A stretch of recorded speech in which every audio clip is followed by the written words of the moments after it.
நம்ம சேகுவாராவுடைய தொகுதியில தாவேகாவினர் உள்ள புகுந்து ஒரு சம்பவம் பண்ணியிருக்காங்க இன்னைக்கு. அந்த சேகுவாரா இல்லைங்க, நம்ம சேப்பாக்கத்து சேகுவாரா துணை முதல்வர் அவருடைய தொகுதியில உள்ள புகுந்துதான் இன்னைக்கு தாவேகா சம்பவம் பண்ணியிருக்கு.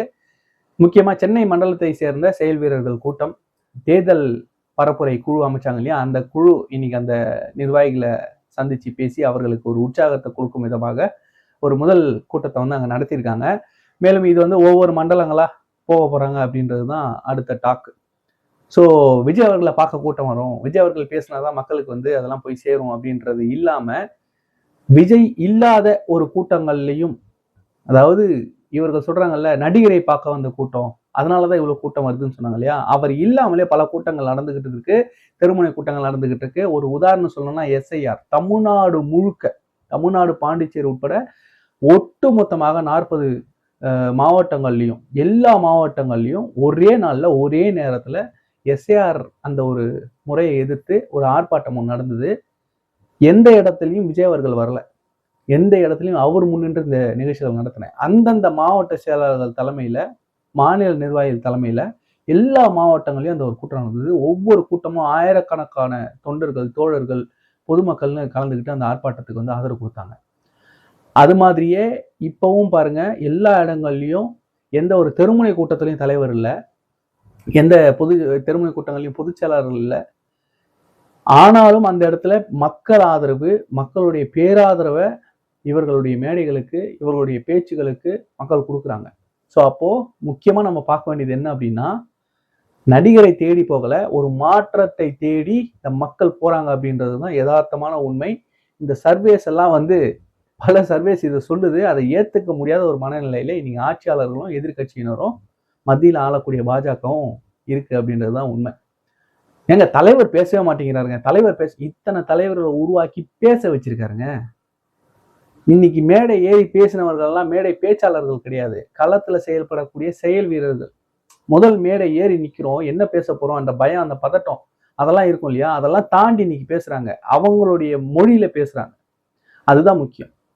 அவங்க பகுதியில் இருக்கக்கூடிய ஏதாவது ஒரு பிரச்சனையை எடுத்து பேச சொல்லுங்க, சரளமா பேசுவாங்க.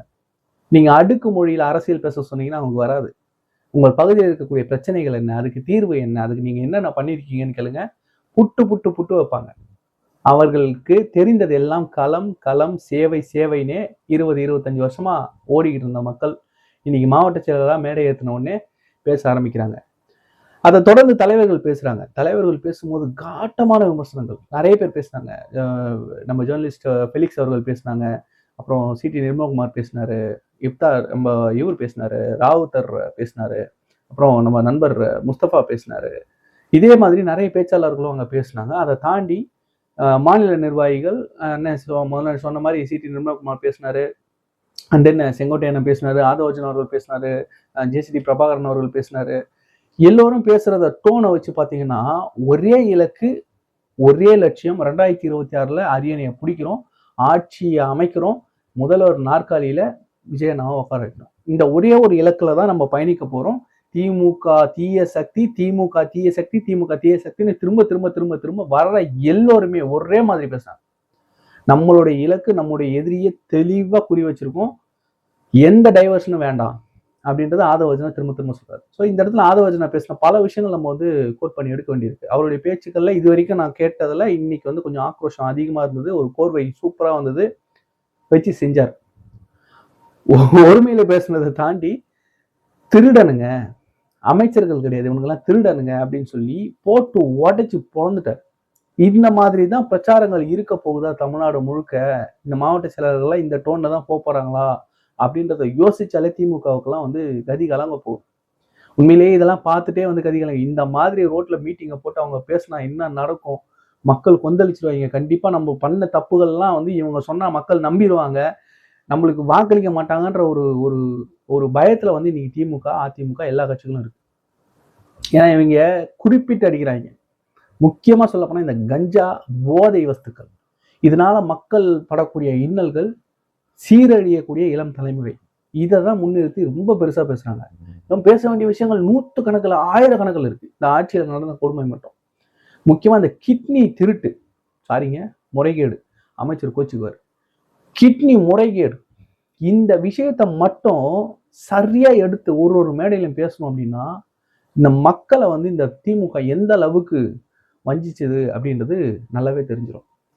ஆமாங்க, மதவாதத்தை எதிர்க்கணும், மதவாதம் இங்க வந்துடக்கூடாது, பாஜக ஆட்சி அமையக்கூடாது, இது எல்லாமே மனசுல இருக்கு. நாங்க ஒன்றும் திமுக வீட்டுக்கு அனுப்பணும், நாங்க தேர்தலில் நிக்க மாட்டோம், ஆனா திமுக எதிர்த்து பரப்புரை பண்றோன்ற மாதிரி போய் பாஜகவை ஆட்சியில் அமைக்கிற மாதிரி எல்லாம் பேசிட்டு இருக்காங்க. நாங்க ஆட்சிக்கு வரோன்றதுதான் தாவேக்காவுடைய ஸ்டாண்ட். அப்புறம் எப்படிங்க பாஜக இங்க வரும்? இதைத்தான் முன்னிறுத்துறாங்க. நம்மள பாஜக பக்கம், அதிமுக பக்கம், நாம் தமிழர் பக்கம்னு தள்ளி விட்டுட்டு சோசியல் மீடியால நம்மள சண்டை மூட்டி விட்டுட்டு திமுக குளிர்காயுது. இதைத்தான் நான் சமீப காலமா பேசிக்கிட்டே வரேன். கொஞ்ச நாள் நாம் தமிழர் நம்மளுக்கு கேடயமா பயன்படுத்தி திமுக தப்பிச்சுக்கிட்டு இருந்தது. இப்ப அதிமுகவையும் பாஜகவையும் கேடயமா பயன்படுத்தி திமுக தப்பிச்சுக்கிட்டு இருக்கு. நம்ம உஷாரா இருக்கணும், நம்மளுடைய இலக்கை நம்ம தடுமாறி போயிடக்கூடாது அப்படின்றத நான் சொல்லிக்கிட்டே வரேன். அதை தான் இன்னைக்கு ஆதவர்ஜன் அவர்களும் பேசியிருக்காரு. So same feeling. அந்த மாதிரி ஒரு இலக்கை நம்ம குறி வச்சு போறோன்றதை ரொம்ப தெளிவா பண்ணியிருக்காங்க. அதுல முக்கியமா இன்னொரு 10 நாள்ல பிப்ரவரியில இருந்து விஜய் அண்ணா பரப்புரைக்கு வரப்போறாரு, பிரச்சாரங்கள் தொடங்க போகுதுன்றதையும் போட்டு உடைச்சிருக்காரு. இது முக்கியமா நம்ம பார்க்க வேண்டிய ஒரு விஷயம். ஸோ இந்த மாதிரி பல விஷயங்களை நம்ம இன்னைக்கு டீகோட் பண்ணிக்கிட்டே இருக்கோம். திமுகவுடைய வண்டவாளங்கள், தண்டவாளங்கள் ஏறு போகுது. ஒரு ஒரு தொகுதிகள்லையும் தெருமுனை கூட்டங்கள் இப்ப போயிட்டே இருக்கு. நிறைய இடங்கள்ல நிறைய பேர் நீ இவ்வளவு பேசுவியாடா, இவ்வளவு சூப்பரா பேசுவியா அப்படின்ற அளவுக்கு நிறைய பேர் மேடை ஏறி அவங்களுடைய ஆதகங்களை கொட்டாங்க. இதெல்லாம் ஏதோ படிச்சு வரலாறு தெரிஞ்சுக்கிட்டு வந்து அந்த மாதிரி பேசுறது இல்லை. அவன் பட்ட வழியை பேசுறான் மேடையில, அவன் பார்த்த வழிகளை பேசுறான், இங்க நடக்கிற அநியாயங்களை பேசுறான். இதை பேசினாலே போதுங்க. இன்னைக்கு இருக்கிற அரசியலுக்கு இந்த அரசியல் மாற்றம் தான் மக்கள் மத்தியில வரணும், இந்த அரசியல் எழுச்சி தான் இளைஞர்கள் மத்தியில வரணும் அப்படின்னு சொல்லி 10 வருஷமா தமிழ்நாடு இளைஞர் கட்சி போராடிக்கிட்டே இருந்தோம். ரொம்ப சந்தோஷமா இருக்கு, உண்மையிலேயே ரொம்ப பெருமையா இருக்கு. இந்த மாதிரி ஒரு அணியை கண்டிப்பா வேற எந்த தலைவனாலையும், இவ்வளவு மக்கள் செல்வா கூட ஒரு ஒரு தூய்மையான ஒரு அணியை எந்த ஒரு தலைவனாலையும் கண்டிப்பா கட்டமைக்க முடியாது இவ்வளவு குறுகிய காலத்துல. அந்த ஒரு கட்டமைத்த அந்த தலைவனுக்கு வந்து கண்டிப்பா ஒரு சல்யூட்.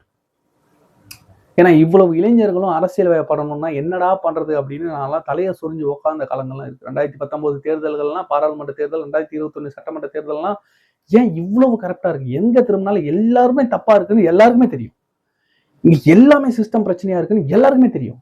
ஆனால் அதை சகிச்சுக்கிட்டு தெரிஞ்சும் தெரியாம இது நடக்கிறது தான்ப்பா அப்படின்றது யதார்த்தத்தோட வந்து வாழ பழகின எல்லாரையும் பார்த்து வெறுத்து போனேன். நான்லாம் உண்மையிலேயே ரொம்ப வெறுத்து போனேன். இதெல்லாம் மாற்றவே முடியாதா? சரி, நம்மளால முடிஞ்ச வரைக்கும் முயற்சி பண்ணுவோம். ஒரு 1000 பேர் நம்மளால மாற்ற முடியுமா? ஒரு 100 பேர், ஒரு 10 பேரை மாற்ற முடியுமா? இந்த முயற்சியில நம்ம போவோம். கண்டிப்பா என்னைக்கா ஒரு நாள் இதுக்கு ஒரு ஒரு ஒரு ஒரு ஏணி கிடைக்கும். கண்டிப்பா அந்த ஏணி நம்ம பயன்படுத்துவோம். அந்த ஏணி மூலமாக இந்த மக்களை நம்ம கூட கொண்டு போவோம் அப்படின்றத நினைச்சுக்கிட்டே போயிட்டு இருந்தோம். பட் ஆனா அன்எக்ஸ்பெக்டடா நான் வந்து சத்தியமா எதிர்பார்க்கல விஜய் அண்ணா இந்த அளவுக்கு பாலிடிக்ஸ் பேசுவாரு, இந்த அளவுக்கு பாலிடிக்ஸ்ல டீப்பா இறங்குவாரு. ஏன்னா நம்ம இதுக்கு முன்னாடி வந்த எல்லாரையுமே வந்து அரசியலுக்கு வந்த நடிகர்கள் எல்லாரையுமே பார்த்தீங்கன்னா அந்த 2 படகுல சவாரி செய்யற கதையை தான் நம்ம பார்த்துருக்கோம். ஸோ அதனால வந்து நம்மளுக்கு அந்த நம்பிக்கை இன்மை வந்து நிறைய நடிகர்கள் மேல இருந்தது உண்மை.